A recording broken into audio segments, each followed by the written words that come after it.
আবার আখেরি পয়গাম দিয়ে যেতে চাই, এই গণভোটের রায়ের সঙ্গে যদি বিশ্বাসঘাতকতা করা হয়, জনগণের অধিকারকে যদি রাষ্ট্রীয় ক্ষমতার জাতাকলে পিষ্ট করার চেষ্টা করা হয়, আবার জুলাই হবে, আবার লড়াই হবে, আবার সংগ্রাম হবে ইনশাআল্লাহ। আপনারা বিসমিল্লাহির রহমানির রহিম সংবিধানে আল্লাহর উপর অবিচল আস্থা এবং বিশ্বাস, রাষ্ট্র ধর্ম ইসলাম, এগুলোকে সংবিধানের মূল নীতি হিসেবে স্থায়ীভাবে জায়গা দিতে চান না। আপনারা এমন ভাবে এগুলোকে সংবিধানে রাখতে চান যে কোনো মুহূর্তে আবার খায়রুল হকদের মতো কোন বিচারপতি কলমের খোঁচা দিয়ে এগুলোকে সংবিধান থেকে মুছে ফেলতে পারে। তাই আমরা সংশোধনীর মাধ্যমে নয়, সংস্কারের মাধ্যমে জাতীয় সংবিধানে স্থায়ীভাবে জুলাই সনদের স্পিরিট বাস্তবায়নের দাবি করতে চাই। কেন আজকে বাংলাদেশ খেলাফত মজলিস জুলাই বিপ্লবের পক্ষে এভাবে মাথায় কাফনের কাপড় বেঁধে রাজপথে নামতে চায়? যাদের মনে দ্বিধা সংশয় রয়েছে, আমি তাদেরকে বলতে চাই, আমরা জুলাই বিপ্লবের আকাঙ্ক্ষা জন্যই বাস্তবায়ন করতে চাই।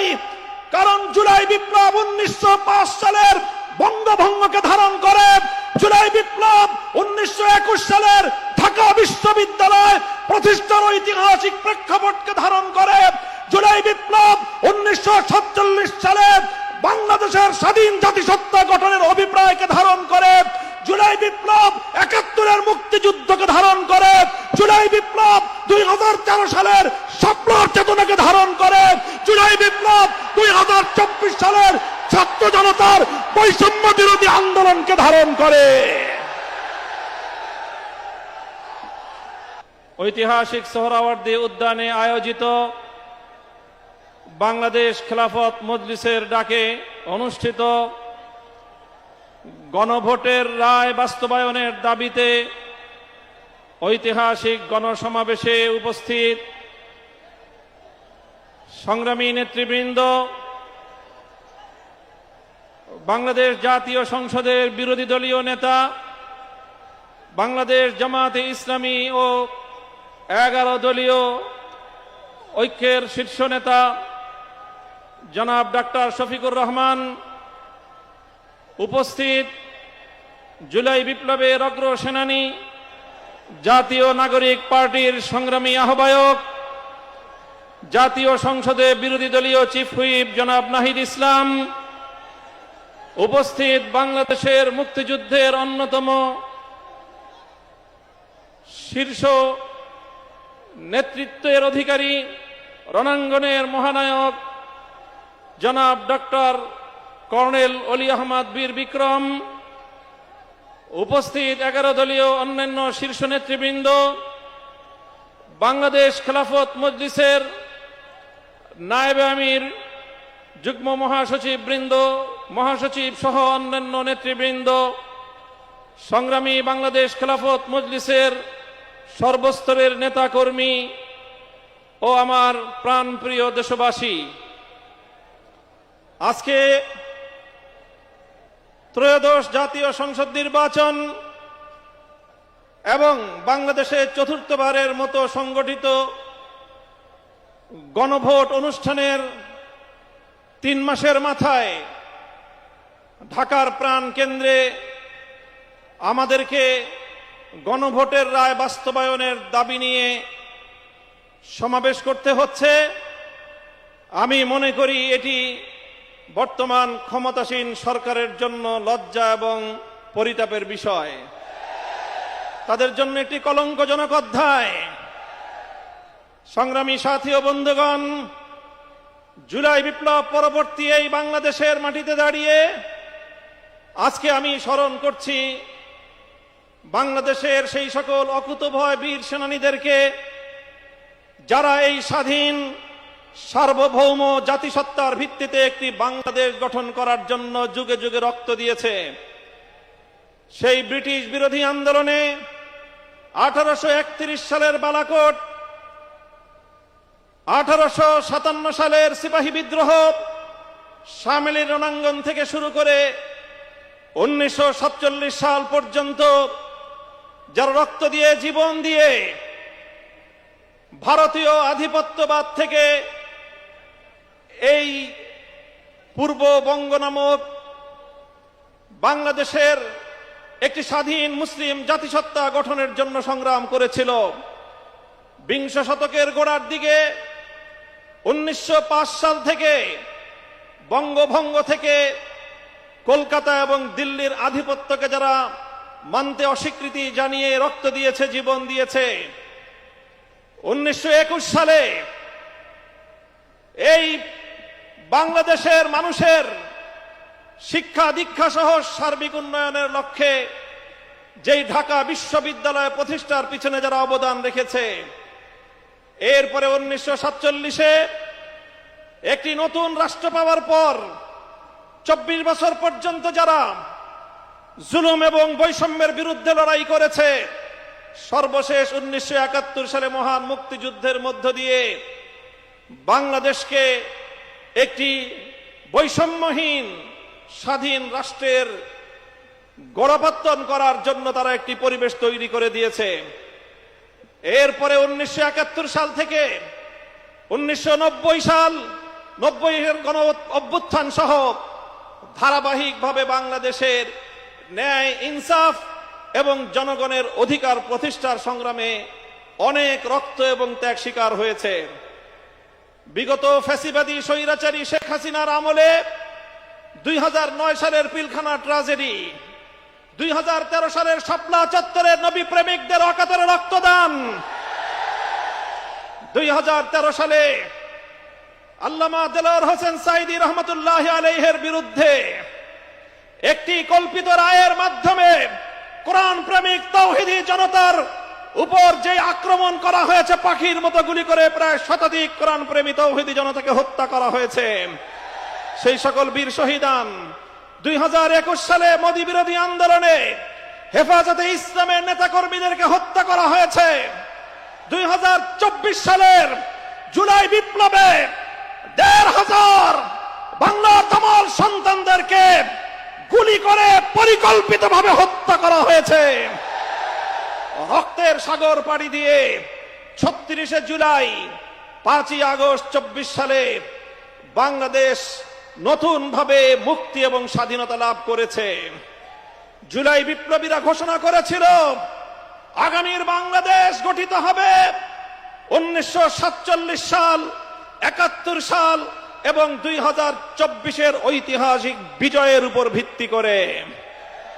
তাই আজ যারা মনে করেন কেন আজকে বাংলাদেশের আলেম সমাজ, কেন আজকে বাংলাদেশের ইসলামপন্থীরা, কেন আজকে বাংলাদেশ খেলাফত মজলিস জুলাই বিপ্লবের পক্ষে এভাবে মাথায় কাফনের কাপড় বেঁধে রাজপথে নামতে চায়, যাদের মনে দ্বিধা সংশয় রয়েছে, আমি তাদেরকে বলতে চাই, আমরা জুলাই বিপ্লবের আকাঙ্ক্ষা জন্যই বাস্তবায়ন করতে চাই। কারণ জুলাই বিপ্লব 1905 সালের বঙ্গভঙ্গকে ধারণ করে, জুলাই বিপ্লব 1921 সালের ঢাকা বিশ্ববিদ্যালয় প্রতিষ্ঠার ঐতিহাসিক প্রেক্ষাপটকে ধারণ করে, জুলাই বিপ্লব 1947 সালে বাংলাদেশের স্বাধীন জাতিসত্তা গঠনের অভিপ্রায়কে ধারণ করে, জুলাই বিপ্লব 71-এর মুক্তিযুদ্ধকে ধারণ করে, জুলাই বিপ্লব 2013 সালের শাপলার চেতনাকে ধারণ করে, জুলাই বিপ্লব 2024 সালের ছাত্র জনতার বৈষম্য বিরোধী আন্দোলনকে ধারণ করে। সংগ্রামী সাথী ও বন্ধুগণ, তাই যারা ইসলামকে ভালোবাসেন, যারা বাংলাদেশকে ভালোবাসেন, যারা বাংলাদেশের শতবর্ষের ঐতিহ্যের স্বাধীনতার সংগ্রামকে যারা ধারণ করেন, জুলাই বিপ্লবের বিপক্ষে তারা থাকতে পারে না। তাই আজ আমি ক্ষমতাসীন বিএনপিকে বলতে চাই, আপনারা ঐতিহ্যের 50 বছরের রাজনীতিকে বিশ্বাসঘাতকতা করবেন না। শহীদ জিয়াউর রহমান, বেগম খালেদা জিয়ার আদর্শের সঙ্গে গাদ্দারি করে বিএনপি টিকতে পারবে না। বাংলাদেশী জাতীয়তাবাদ এবং বাংলাদেশের স্বাধীন জাতিসত্তার যে আকাঙ্ক্ষা, সে আকাঙ্ক্ষাকে যদি বৃদ্ধাঙ্গুলি দেখান, আপনাদের অস্তিত্ব বিলীন হয়ে যাবে। সংগ্রামী সাথী ও বন্ধুগণ, তাই আজ আমি স্পষ্ট ভাষায় বলতে চাই, বিগত 12ই ফেব্রুয়ারি গণভোটের মাধ্যমে বাংলাদেশের মানুষ নিরঙ্কুশভাবে সংবিধান সংস্কার করার যেই ম্যান্ডেট প্রদান করেছে, সেই ম্যান্ডেটের বিরুদ্ধে যদি বিএনপি অবস্থান গ্রহণ করে, আমরা স্পষ্ট ভাষায় বিএনপিকে লাল কার্ড দেখাবো। আমি বিএনপি নেতৃবৃন্দকে বলতে চাই, আমাদের একজন সহকর্মী আপনাদের নেতার বিরুদ্ধে একটা কঠোর শব্দ প্রয়োগ করেছিল, আপনারা মব করেছেন। তাই আমি ব্যক্তিগত আক্রমণ, ব্যক্তিগতভাবে কাউকে কোনো কটু শব্দ উচ্চারণ করতে চাই না। তবে একটা কথা বলতে চাই, যেই 12ই ফেব্রুয়ারি নির্বাচনের মাধ্যমে আপনাদের জন্ম হয়েছে, আপনারা যেই 12ই ফেব্রুয়ারির গর্ভে জন্ম নিয়েছেন, সেই জন্ম নেওয়ার পরে এখন 12ই ফেব্রুয়ারিকে অস্বীকার করছেন, অর্থাৎ জন্ম নেওয়া সন্তান পিতামাতার বিবাহকে অস্বীকার করছেন। এর বেশি আর কিছু বললাম না। যদি আমাদেরকে বলতে বাধ্য করেন, আমরা এরপরে আর কোন ব্যক্তির ব্যক্তিগত সম্মানের দিকে তাকিয়ে আমরা আমাদের মুখ বন্ধ রাখতে পারবো না। মনে রাখবেন, জুলাই বিপ্লবের ভিত্তিতে যেই গণভোট হয়েছে, সেই গণভোটে এদেশের ছাত্র জনতার 24-এর বিপ্লবের যে গণ আকাঙ্ক্ষা, রাষ্ট্র সংস্কার, রাজনৈতিক বন্দোবস্তের যেই সংস্কারের দাবি, সেই সংস্কারের দাবিগুলোই পয়েন্ট আকারে গণভোটে 4টি পয়েন্ট আকারে জাতির সামনে উপস্থাপন করা হয়েছিল। গণভোটের ইতিহাস আপনাদেরকে স্মরণ করিয়ে দিতে চাই। বাংলাদেশে ইতিপূর্বে আরো 3টি গণভোট হয়েছে। আজ 2026 সালে 4র্থ গণভোট হয়েছে। ইতিপূর্বে 3টি গণভোটের রায়ের সঙ্গে কেউ গাদ্দারি করে নাই। শুধু বাংলাদেশ নয়, বিশ্ব ইতিহাসে যতগুলো রাষ্ট্রে গণভোট এবং রেফারেন্ডাম হয়েছে, আজ অবধি কোন গণভোট এবং রেফারেন্ডামের সঙ্গে কেউ গাদ্দারি করে নাই। বিএনপি যদি আজ এই গণভোটের সঙ্গে গাদ্দারি করে, শুধু বাংলাদেশ নয়, বিশ্ব ইতিহাসের গাদ্দার দল হিসেবে চিহ্নিত হবে। আমরা পরিষ্কার ভাষায় বলতে চাই, তাই গণভোটের রায় কার্যকর করার জন্য সংবিধান সংস্কার পরিষদ গঠনের যে ম্যান্ডেট বাংলাদেশের জনগণ দিয়েছে, সেই সংবিধান সংস্কার পরিষদ বাস্তবায়নের মাধ্যমে সংবিধান সংস্কার করে জুলাই বিপ্লবকে সংবিধানে ধারণ করতে হবে। আমরা মাননীয় প্রধানমন্ত্রী, তিনি দেশের মানুষকে এখন বলে বেড়াচ্ছেন জুলাই সনদকে অক্ষরে অক্ষরে বাস্তবায়ন করবেন। এটি আপনার একটি প্রতারণামূলক কথা। আপনারা জুলাই সনদ নয়, বরং আপনাদের নোট অফ ডিসেন্ট আপনারা বাস্তবায়ন করতে চান। আপনারা বিসমিল্লাহির রহমানির রহিম সংবিধানে আল্লাহর উপর অবিচল আস্থা এবং বিশ্বাস, রাষ্ট্রধর্ম ইসলাম, এগুলোকে সংবিধানের মূল নীতি হিসেবে স্থায়ীভাবে জায়গা দিতে চান না। আপনারা এমন ভাবে এগুলোকে সংবিধানে রাখতে চান যে কোনো মুহূর্তে আবার খায়রুল হকদের মতো কোন বিচারপতি কলমের খোঁচা দিয়ে এগুলোকে সংবিধান থেকে মুছে ফেলতে পারে। তাই আমরা সংশোধনীর মাধ্যমে নয়, সংস্কারের মাধ্যমে জাতীয় সংবিধানে স্থায়ীভাবে জুলাই সনদের স্পিরিট বাস্তবায়নের দাবি করতে চাই। আমরা পরিষ্কার ভাষায় বলি, আজ বাংলাদেশের ক্ষমতাসীন মহল বিভিন্ন ক্ষেত্রে ব্যর্থতার যেই মহা প্রদর্শনী করে চলেছে, কূটনৈতিক ব্যর্থতা আজকে তাদের দিবালোকের ন্যায় পরিষ্কার। বাংলাদেশের বর্তমান সরকারের কূটনৈতিক ব্যর্থতার কারণে আজকে একটি দেশ থেকে আধিপত্যবাদী দেশ, যারা বাংলাদেশের মানুষের অধিকারকে 15 বছর পর্যন্ত তাদের পায়ের নিচে পিষ্ট করেছে, সেই আধিপত্যবাদী দেশ বাংলাদেশে একজন কূটনীতিক নিয়োগ করেছেন। বিশ্ব ইতিহাসের সকল কূটনৈতিক সভ্যতা এবং ভদ্রতার শালীনতাকে রেওয়াজকে উপেক্ষা করে তাদের একজন দলীয় এজেন্ডা বাস্তবায়নকারীকে বাংলাদেশে সেই বিজেপির দলীয় এজেন্ডা বাস্তবায়ন করার জন্য কূটনৈতিক হিসেবে বাংলাদেশে নিয়োগ দিয়েছে। অথচ বাংলাদেশ সরকার এটার কোনো প্রতিবাদ জানায় নাই। আমরা পরিষ্কার ভাষায় বলতে চাই, আমরা ভারত রাষ্ট্র এবং তার জনগণের সঙ্গে বাংলাদেশ সমতার ভিত্তিতে কূটনৈতিক সম্পর্ক স্থাপন করতে চায়। বাংলাদেশকে বিজেপির কোন দলীয় ফোরামে পরিণত করতে দেব না। বাংলাদেশের বর্তমান সরকারের কূটনৈতিক ব্যর্থতার কারণে হরমুজ প্রণালীতে বাংলাদেশের তেলের জাহাজগুলো বারবার আটকে যাচ্ছে। বন্ধু প্রতিম দেশ ইরান বাংলাদেশের সঙ্গে বন্ধুত্বের হাত বাড়িয়ে দেয়, কিন্তু বাংলাদেশ চরমভাবে কূটনৈতিক ব্যর্থতার পরিচয় দিয়ে এখনো পর্যন্ত হরমুজ প্রণালী থেকে একটি জাহাজ অবমুক্ত করতে পারেনি। যদি আপনারা না পারেন, ব্যর্থতার দায় স্বীকার করে আমাদেরকে দায়িত্ব প্রদান করেন। আমরা হরমুজ প্রণালী থেকে বাংলাদেশের তেলবাহী জাহাজ মুক্ত করে বাংলাদেশের জ্বালানি সংকট নিরসনে ভূমিকা পালন করতে প্রস্তুত রয়েছে। আপনারা কি করবেন, কি করছেন? বাংলাদেশ ব্যাংকের গভর্নরের পদ দখল করেছেন। বাংলাদেশের গোটা ব্যাংক সেক্টরকে দুর্বৃত্তদের হাতে তুলে দিয়েছেন। এভাবে ব্যাংক সেক্টর থেকে আবার দুর্বৃত্তপনার মাধ্যমে বাংলাদেশটাকে আপনারা ধ্বংস করার পায়তারা করছেন। আপনারা দুর্নীতি দমন কমিশন থেকে বিচার বিভাগ পর্যন্ত রাষ্ট্রীয় প্রতিটি প্রতিষ্ঠানকে দলীয়করণ করার পায়তারা করছেন। আমাদের আখেরি পয়গাম, বাংলাদেশ ইনশাআল্লাহ আর কোনদিন সেই একদলীয় বাকশাল তন্ত্র অথবা বিএনপি তন্ত্রের যুগে ফিরে যাবে না। বাংলাদেশের শহীদ প্রেসিডেন্ট জিয়াউর রহমান যেইভাবে বহুদলীয় ব্যবস্থা বাস্তবায়ন করেছে, সেই ব্যবস্থার রাজনীতি যদি করতে পারে বিএনপি টিকে থাকবে, অন্যথায় বিএনপি তার অস্তিত্বের সংকটে পড়বে।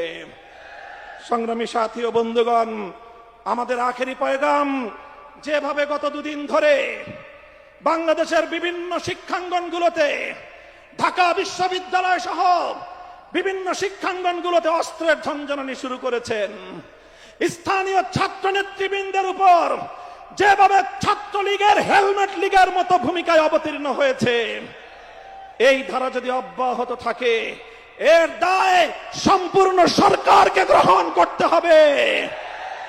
মব সংস্কৃতি বন্ধ করুন, দ্রব্যমূল্য লাগামে টানলো, দ্রব্যমূল্যের লাগাম টানুন। এভাবে রাষ্ট্রের প্রতিটি সেক্টরে বিরোধী দলের পক্ষ থেকে সহযোগিতার যে আহ্বান জানানো হয়েছে, সেই আহ্বানে সারা দিন ইনশাআল্লাহ আমরা সহযোগিতার ভিত্তিতে দেশকে এগিয়ে নিতে প্রস্তুত। কথা বলেন ঠিক কিনা? আমি আজকের এই বিশাল গণসমুদ্রকে লক্ষ্য করে আখেরি কথা জিজ্ঞাসা করতে চাই।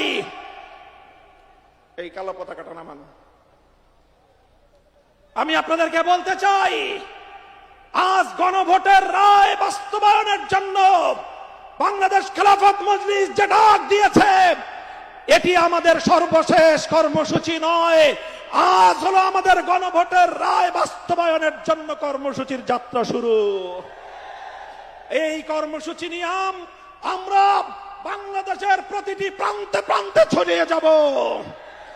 তাই আমি কর্মসূচি ঘোষণা করছি, আগামী 3 মাস, মে, জুন, রক্তাক্ত জুলাই, বাংলাদেশের প্রতিটি জেলায় জেলায় গণভোটের রায় বাস্তবায়ন এবং দেশের অন্যান্য চলমান সংকট নিরসনের দাবিতে বাংলাদেশ খেলাফত মজলিস জেলায় জেলায় নাগরিক সমাবেশ করবার ঘোষণা দিচ্ছে।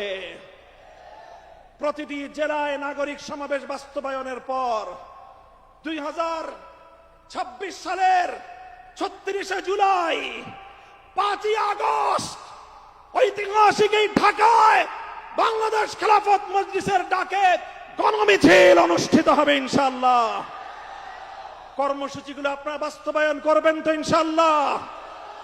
আমরা আমাদের আবার আখেরি পয়গাম দিয়ে যেতে চাই, এই গণভোটের রায়ের সঙ্গে যদি বিশ্বাসঘাতকতা করা হয়, জনগণের অধিকারকে যদি রাষ্ট্রীয় ক্ষমতার জাতাকলে পিষ্ট করার চেষ্টা করা হয়, আবার জুলাই হবে, আবার লড়াই হবে, আবার সংগ্রাম হবে ইনশাআল্লাহ। নাসরুম মিনাল্লাহি ওয়া ফাতহুন করিব ওয়া আখিরু দাওয়ানা আলহামদুলিল্লাহি রাব্বিল আলামিন। সুবহানাল্লাহি ওয়া বিহামদিহি সুবহানাকাল্লাহুম্মা ওয়া বিহামদিক আশহাদু আল লা ইলাহা ইল্লা আনতা আস্তাগফিরুকা ওয়া আতুবু ইলাইক। সুবহান রাব্বিকা রাব্বিল ইজ্জাতি আম্মা ইয়াসিফুন ওয়া সালামুন আলাল মুরসালিন ওয়ালহামদুলিল্লাহি রাব্বিল আলামিন।